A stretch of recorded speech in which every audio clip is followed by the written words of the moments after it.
Well, we're off to a little bit of a rocky start here. Technology sometimes does that, but hopefully, let's see here.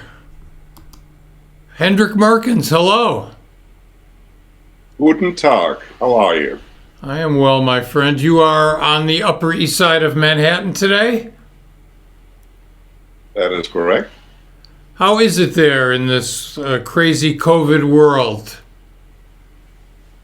Well, let's see. It's cold, but it's supposed to be cold, and I mean that we get some kind of winter. Well, maybe the weather changes now that we have a new president instantly. Maybe they got it up there, and now everything becomes normal. Maybe not.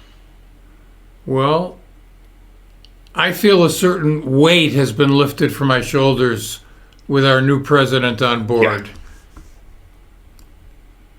But we're not going to talk about politics today. We're going to talk about the harmonica. We're going to talk about your career. We're going to talk about other harmonica players. We want to welcome our fans. I see a friend of mine from Belgium is here. Please let us know where you are so we can give a shout out to you. Before we get started into jazz and you and stuff, I want to talk about the harmonica itself. Now, for people who really don't know, there are two types of harmonicas, right? There's the chromatic harmonica, which you play, and then is the other harmonica called the blues harmonica? Well, of diatonic.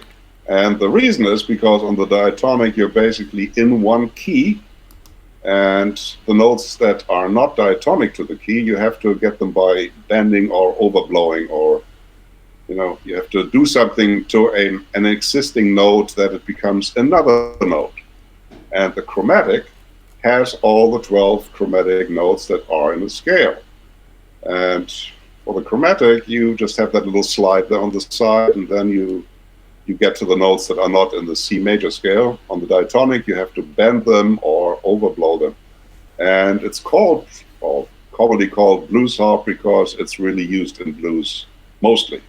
Not only in blues, but it's known to be the blues instrument, the diatonic. And there are jazz and classical music. And there are diatonic harmonicas in different keys, right? There's a C, there's an A. Anything else? Yeah, of course. Diatonic comes in all 12 keys because you need it in all 12 keys because there are 12 keys, and it's diatonic.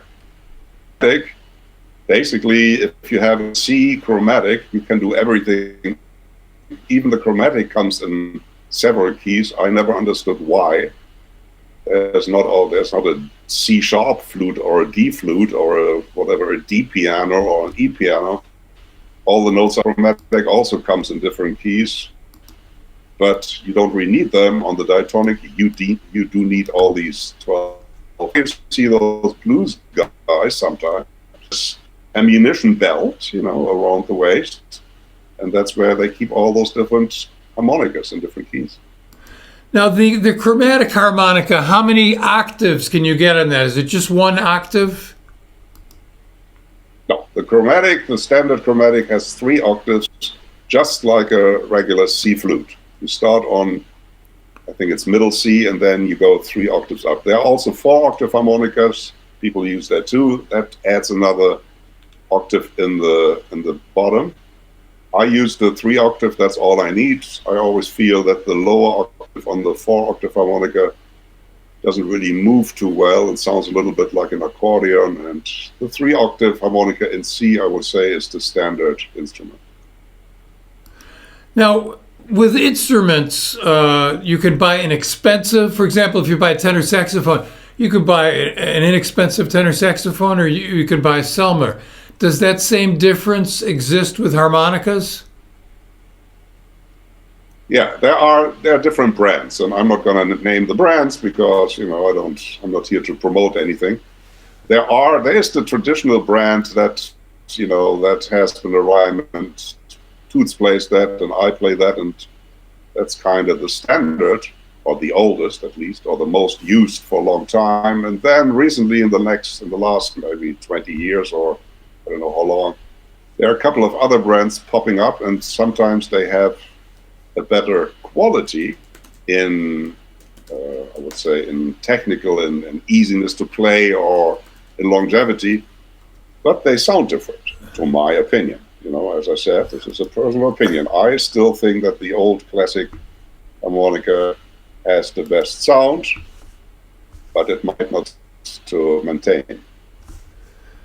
And in terms of the quality control, when you get the harmonica out of the box, is it always the same standard, or do you sometimes get a bad harmonica? Yeah, you can have some lemons in there, but it also depends on how long you play. If you're an experienced guy who played for many decades, you can pretty much make any instrument sound decent because you kind of know how to override problems. But, you know, I'm a professional player and I have to go in the studio and I have to play in tune and stuff has to work. So the instruments that I really need for you know, high quality work, I send it to my guy, Michael Easton. He lives in Harrisburg, Pennsylvania, and he works on them. He makes them go a little smoother and he tunes the notes that might not be completely in tune. So you can use a harmonica right out of the box, but there might be some intonation issues here and there. Now, you didn't mention the name of the harmonica professionals use. I will Hohner, but as with other instruments, there are now companies in China manufacturing. Now, some of the I know about tenor saxophone. Some of my friends play the tenor. They endorse instruments made in China. Are the harmonicas made in China anywhere near the quality of, say, the Hohner? Well, I am not so sure. When I went to China a few years ago, I bought a few, and they were really Hohner copies, and they sounded good for a while. They didn't last very long, but you know, I can't say that for any.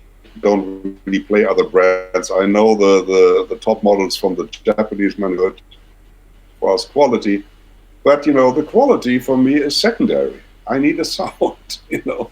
And if the instrument breaks after the first 12 bars, that's too bad, but at least I get 12 bars on tape that sound priority is the sound, and I live with the issues.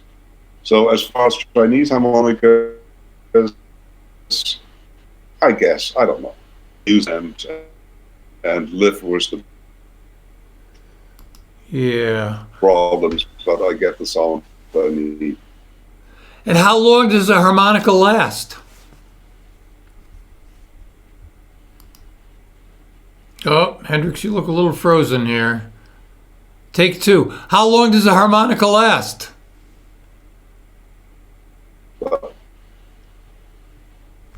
The problem with the harmonicas is. Am I back? Yeah, you're back. All right.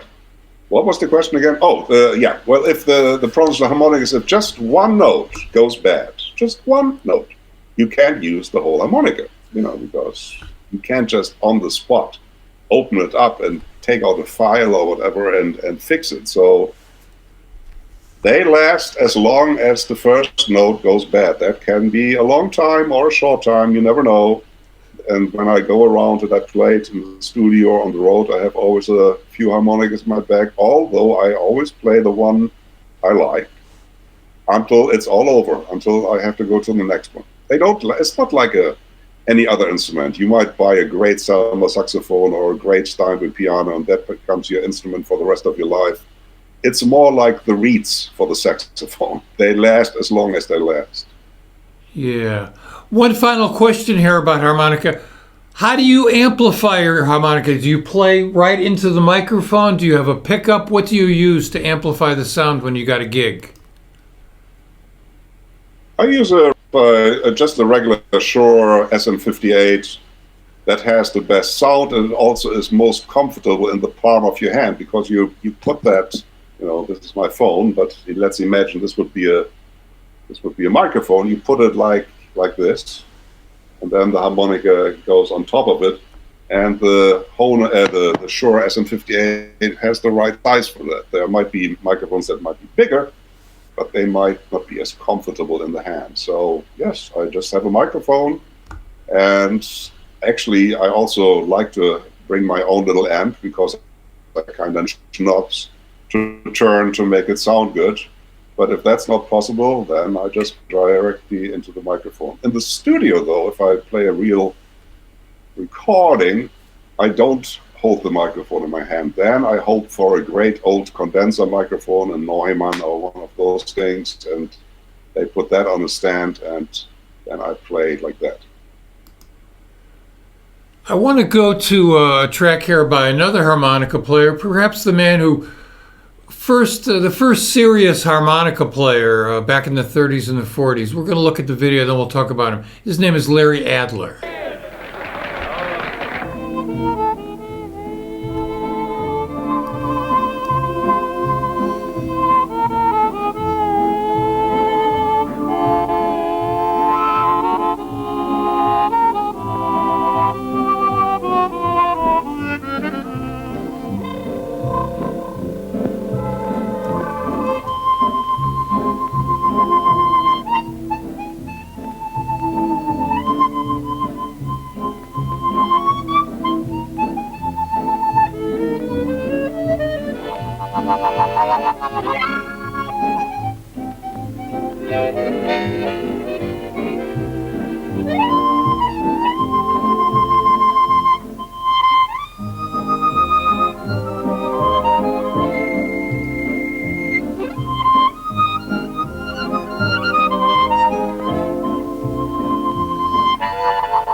Yeah, Larry Adler, who's no longer with us, but perhaps the first musician who played the harmonica seriously.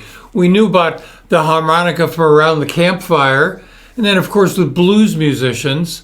But Larry Adler was in movies and on the radio in the 30s and 40s. Hendrik, do you think he was the first one that made people take the harmonica seriously? Oh, this is painful. Oh, yeah. Now I have to get into this. Okay. So here we go. It's always difficult to criticize or to opinionate these things. Larry Adler was a virtuoso of the harmonica, and maybe by his presence, he put the harmonica on into a different context than it was before. But he also did some damage, because this is really vaudeville show, whatever harmonica. It has nothing to do with jazz, and I don't think it helped the cause of the harmonica in jazz. The guy who saved it was Toots. And yes, Larry Adler was a virtuoso, and okay, he made the harmonica known to a wider audience. But, I'm a jazz harmonica player, and I'm the missionary who wants to make sure that we stay in the jazz language and that the harmonica is respected as a jazz instrument. This would be like you have Coleman Hawkins or Sonny Rollins in your show, and then you ask him to discuss something where somebody plays saxophone in a circus on an elephant or something, and then Sonny Rollins says, the guy is good, yeah, but it's not really jazz. So I'm a jazz harmonica player. That's what I'm doing, and it is so difficult to make the instrument taken serious in jazz that all these other things that are not jazz are actually dangerous for jazz harmonica. And if it wouldn't be for Toots, we wouldn't have the show here, because he is the guy who finally proved that, yes, this is an instrument where you can play with taste. This is dangerous. I might get shot for this.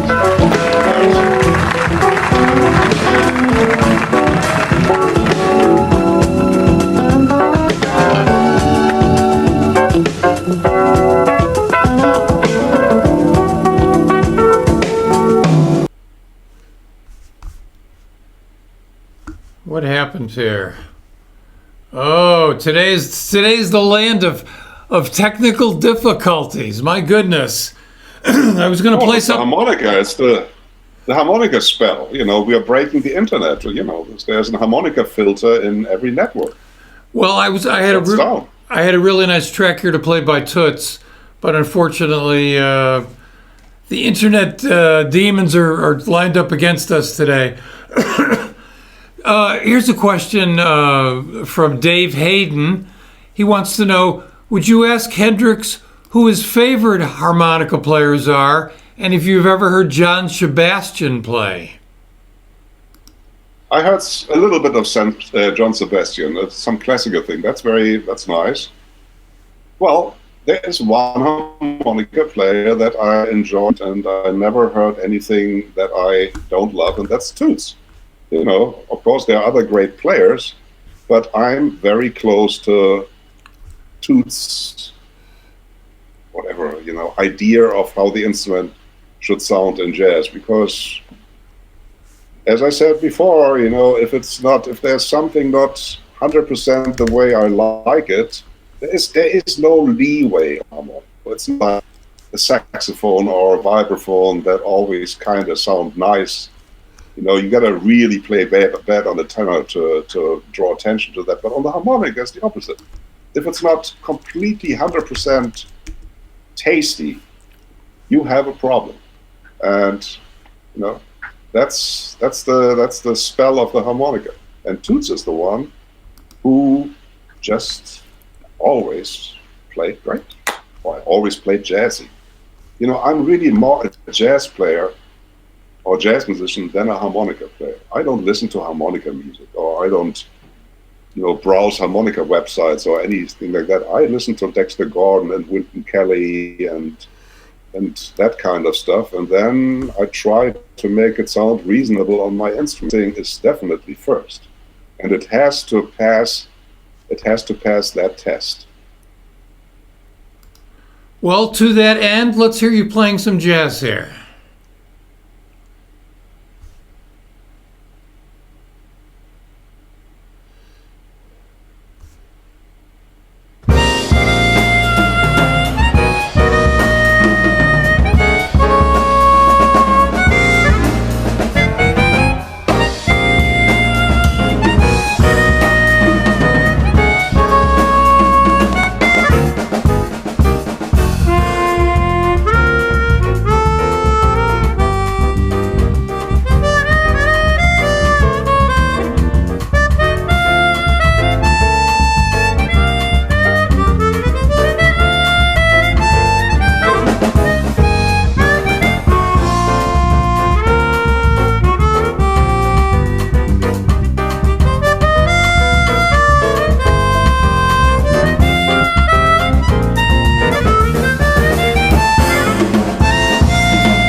Yeah, very, very nice. So certainly there's no question about your jazz chops. In fact, last year you released a recording with Jimmy Cobb called Cobb's Pocket. We lost Jimmy last year, one of the greats in this music.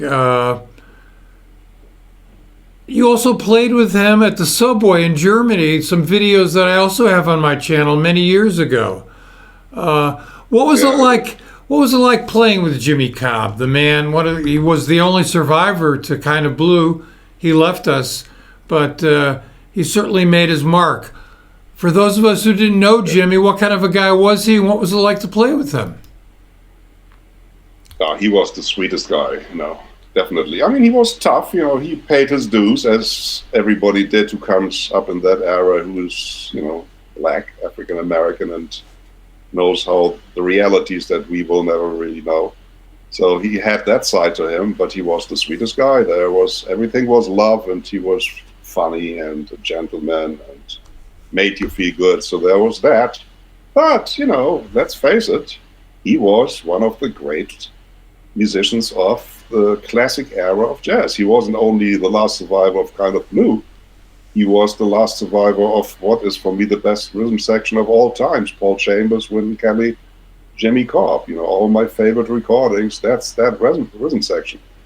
So playing with him, besides that it was fun and then that it was a pleasure, it was like feeling or having, let's say, a direct contact to that era. It's like sitting in with Jesus and his 12 disciples when they, playing cards or something. So yeah, that was definitely a major moment in my life, and I'm very grateful that happened. That was big. Yeah, he was. I did an interview with him once. I guess it was in the '90s, and just the most humble, sweetest guy, certainly, and. Yes. That record, your last record, really like that. I mean, that's not your last record. That's your last straight ahead record, so to speak. Yes. That was an exceptional band with Mike Ledon on organ and Jimmy Cobb on drums and the wonderful Peter Bernstein on guitar. When you did that recording, did you guys rehearse a lot, or did you just go in the studio and play? We met one short afternoon at Ledon's house and checked the keys and checked the tunes, if there are any wrong changes, and that was it. And then we went in the studio, and Jimmy heard the tunes for the first time, of course, except the ones that he played, like Unit 7. That was, he recorded the classic version of that. But no, we just went in and played. It's better that way, for jazz, for that kind of jazz. Yes, that's all you need. The right guys and play. Here's a question from a viewer, Dave Hayden again. He says, I played the diatonic harp for 50 years. Any suggestions for learning how to play the chromatic?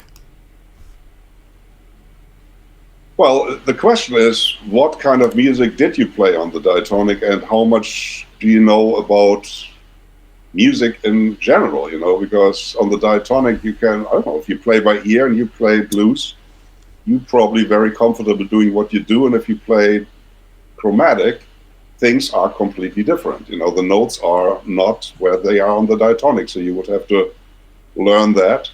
And then if you want to go further and actually play jazz or something else, then the question is, what do you know about music theory? You want to look into that a little bit. But there is sometimes the fear from diatonic players that the chromatic is like a terrible beast and you can never play it. It's terrible, and the chromatic players, they are whatever they are other creatures. Well, the two instruments are different as far as where the notes are. So yes, it's like banjo and guitar. You can't just play a banjo if your fingers know where the notes are on the guitar. There are differences. But they are also from the same family. You still have the breathing, which is similar or the same. So the best way to learn it would probably be, I would say, get a chromatic and maybe get a manual or download something from the internet, a chart where the notes are, and just try it, I guess. Or get a teacher if you find one. That's harder. Is it hard to find a harmonica teacher? You were self-taught, right? Well, these days there's the internet, and of course you can find anybody on the internet and do Zoom lessons. If as far as Zoom lessons work, because I still think that music would be, it's nice to learn that in person. But back in the day when I learned, there was nobody, and it also seems like that most harmonica players actually are self-taught. I don't know why that is. Maybe the lack of teachers, or it's a loner's instrument. I don't really know why that is, but most of us are self-taught, and it works. If it's the instrument is just half of the game. It's really the music, and I was a vibes player first before I became a harmonica player, so I knew what notes I wanted to play. And if you know what you want to play, you find where the notes are. The brain has to lead the body. If the brain knows where to go, the body will find a way. Absolutely. Now, another important component of your music is Brazilian music. I want to listen to some of that, and then we'll talk about Brazilian music.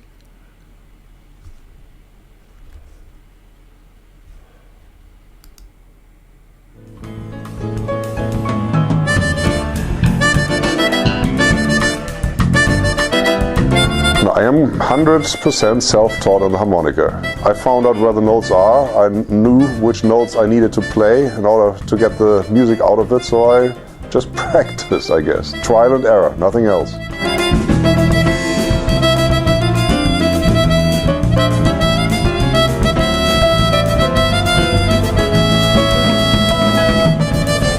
I think mastering an instrument and getting sounds out of it, that's it for me.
Instrument, having it, especially wind instrument, getting a beautiful sound and growing together with the instrument, becoming one with the instrument, and subconsciously, even if you're in bad shape physically, having it come out through the instrument, there is no greater challenge, no greater joy.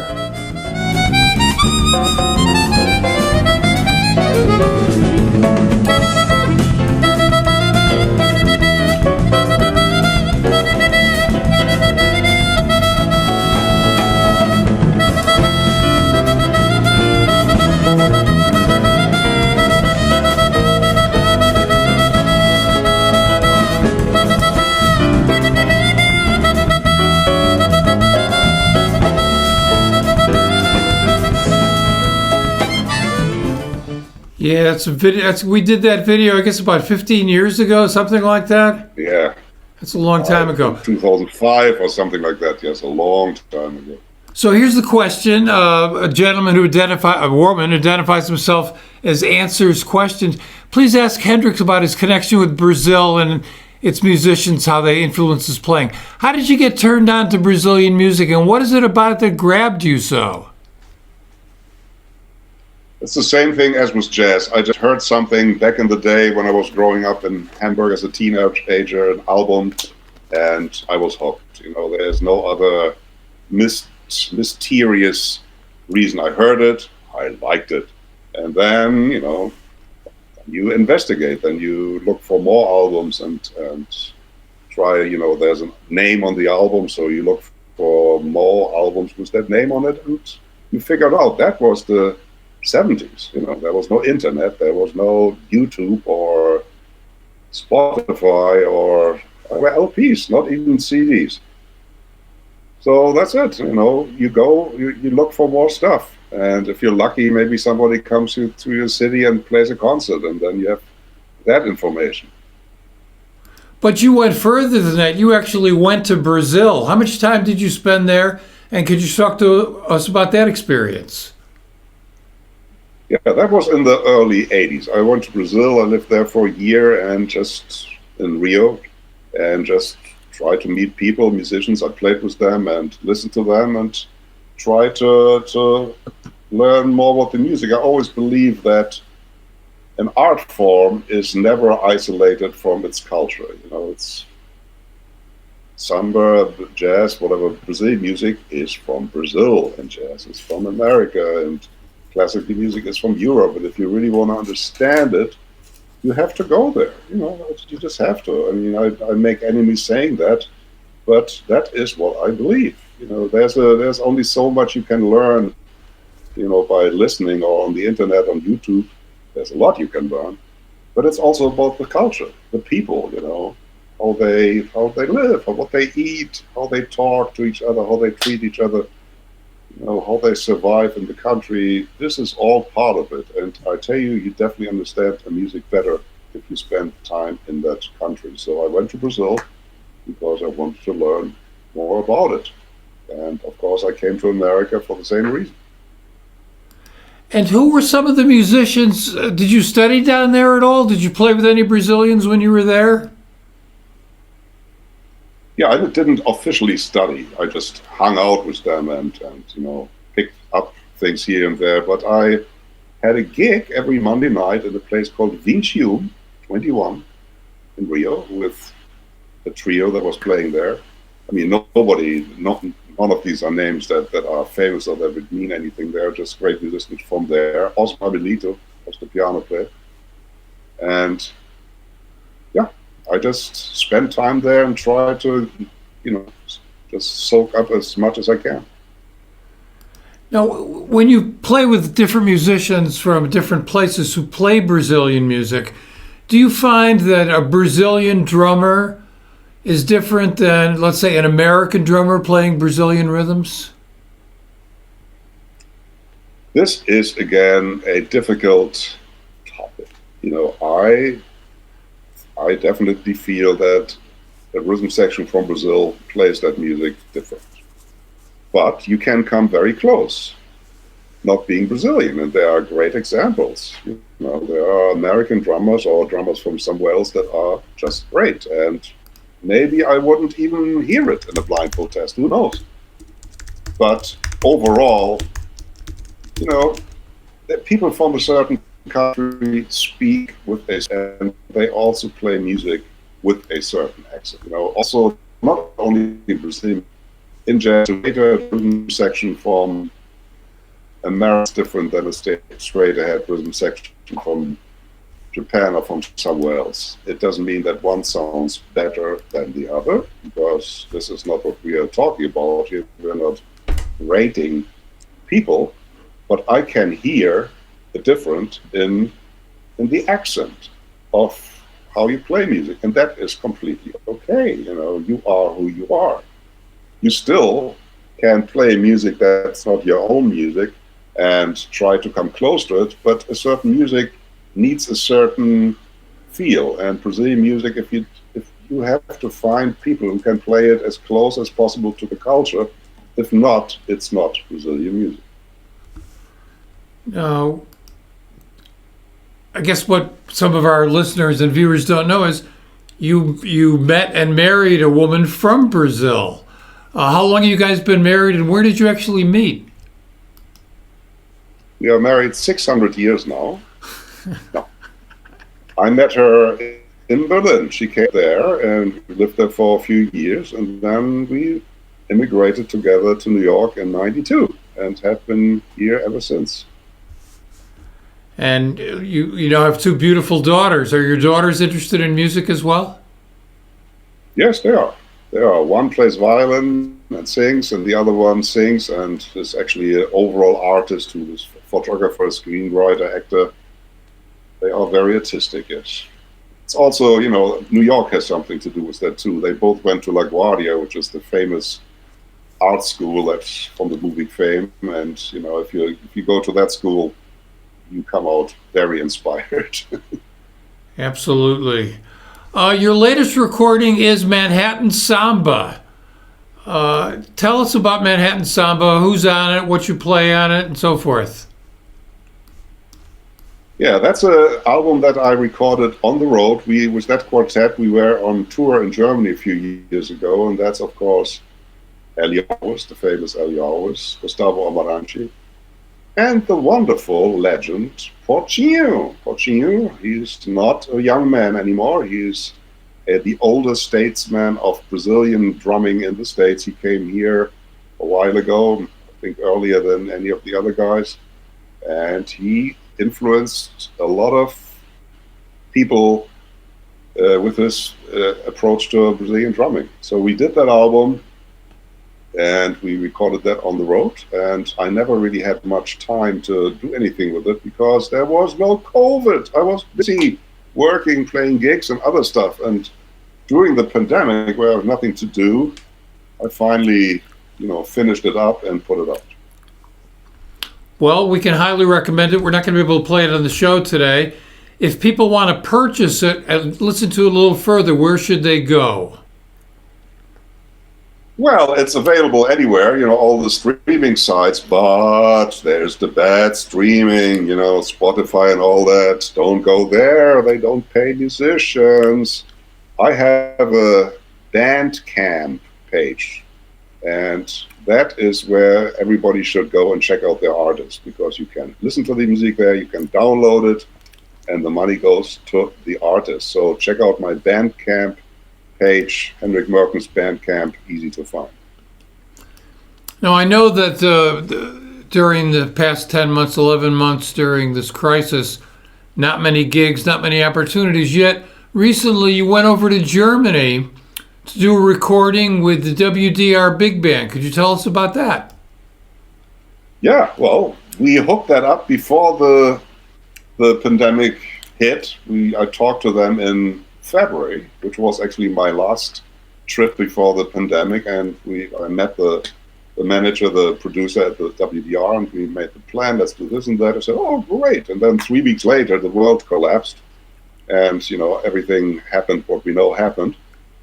But to their credit, the WDR didn't give up on it, and Germany in the fall wasn't as bad as we are here with the COVID. Now they have problems, but in the fall, things were a little better there. So we went through with it. Michael Mossman, the arranger, we actually flew over there. That's the only trip I did. That's the only time I left New York, really, was that one trip. No, actually another time, but that was the big thing. So I went over there, sat in an empty airplane, and took an empty train, and we went there, did the recording, and came back. And actually, a few days after I came back, Germany went into lockdown. They closed the hotels and the restaurant, and the last thing we did was that. Now, will that be released as a recording? How do we get to hear that? Yeah, the plan is to make that into a CD. It has to be finished. They have it over there. They have to mix it. I don't even know if they are allowed to go into that studio there. Germany has it actually worse than we do right now. But it will be mixed over there, and the plan is to have it released maybe sometime this year. It's great. It's pretty good. Now, is that your first recording with a big band, with a large group like that? It will be my first album. I did other projects. I did another one with there's another great big band in Germany, the NDR in Hamburg. Actually, it was Claudio Titi. We did a project, 15 years ago, a long time ago. So I've been doing things once in a while, but this would be the first big band recording with me. One of our viewers, Cy Schmidt, says, hello, I play chromatic professionally in Salt Lake City. Wow, wonderful. Congratulations. Wow. And And another question, comment from Skyrider55. I'll synthesize this. Which any particular albums or tracks by Toots Thielemans that you really would recommend people to check out who might not have heard Toots before? Yeah, well, there's the one classic album that Toots says it's his favorite. That's the one with Bill Evans. It's called Affinity. Toots Thielemans and Bill Evans, or Bill Evans and Toots Thielemans, Affinity. That is a classic album. And then, if you find it, there are a couple of albums called Toots Live or something like that. It was recorded in the Netherlands, I think in the mid or late 70s. That is really nice too. The thing with the harmonica is that the recording technology changed in the 70s. Everything that's earlier than that, the 60s and the 50s, Toots always sounded great. His playing was always fantastic.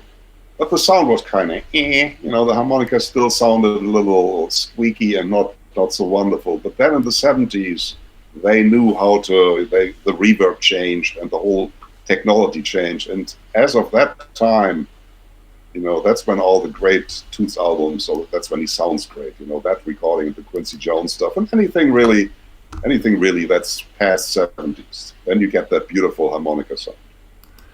Yeah, I interviewed Toots when I started as a journalist back in 1978, and he told me a story. Toots is from Belgium, and he was a late teens, early 20s during World War II. At that time, bebop was first happening in the mid-40s. In fact, when the recordings first came out, they had to sneak them in, and they passed them around because the Nazis didn't want people to do anything like that. But what they did is that when they walked around at night and they would pass Nazi guards, Toots would whistle bebop tunes. And his friends would, really get off on that, but they didn't know Charlie Parker, and anything like that. Any personal experience with Toots? Did you ever meet him or did you get to talk to him?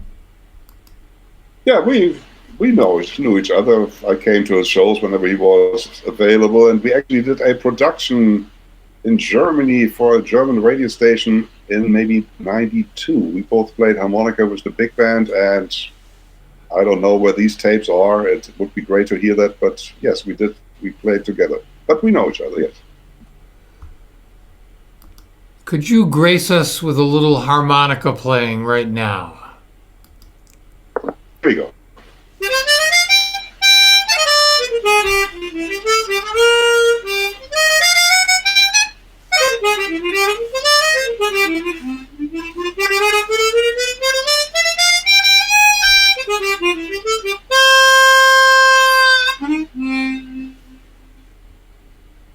Yeah, that's it.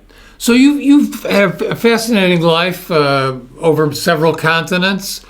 Harmonica, vibraphone, bebop, Brazilian music. You just did a big band recording. What do you want to do that you haven't done yet?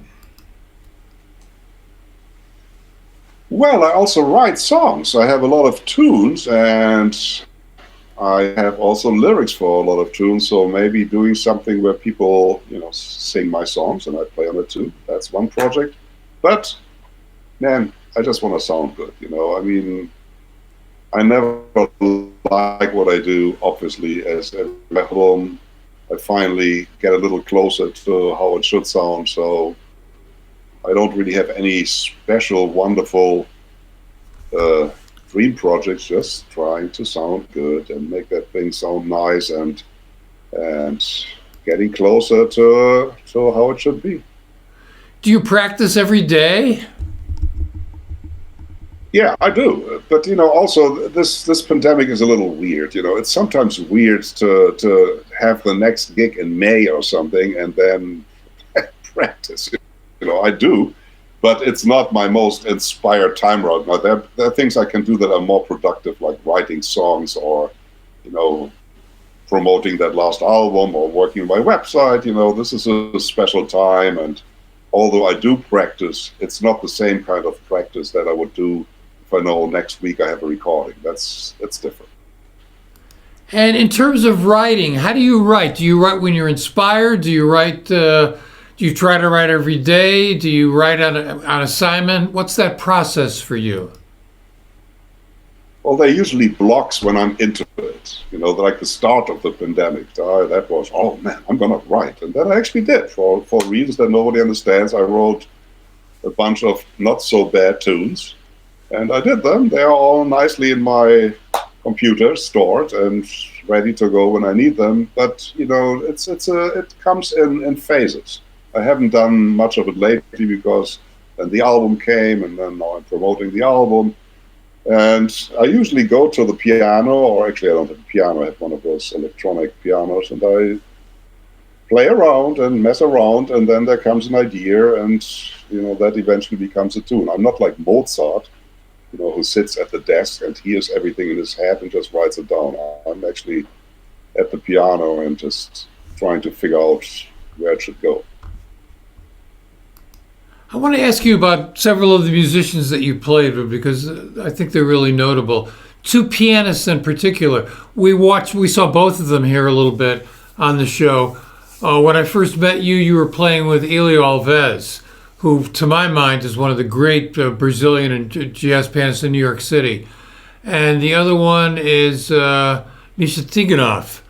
Now, Elio is from Brazil. Mr. Chiganov is from Russia. What can you say about those two pianists?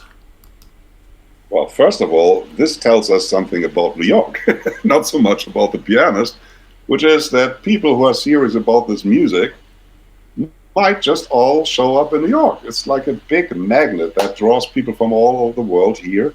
And, those who really are into it and find a way, they will come here. Yes, Elio is the king of samba jazz piano, no question. He's from Sao Paulo, Brazil, and he's been in the city actually kind of as long as, I think we met in '92, very early on, and he kind of came to New York around the same time. We met through Claudio, as many people did here. Claudio Diti. Claudio Diti was like the godfather of samba jazz, and a lot of people met in his circle. And I met Misha later, in the mid-2000s, and I heard him at a club somewhere that we had, and he played Brazilian music. I said, well, that sounds good. And we've been playing together ever since. We did many albums together, including a nice duo album, Unity. And Misha is one of those guys who is into learning any kind of music. He's great in Brazilian music, he's great in Afro-Cuban music. I understand he now has a church gig every Sunday in some church, and he's learning gospel music, and I'm sure that he's already a master of that. And of course, he is Russian educated. He went through the conservatory in St. Petersburg, and he plays that piano. He knows what he's doing. Absolutely. Excellent pianist.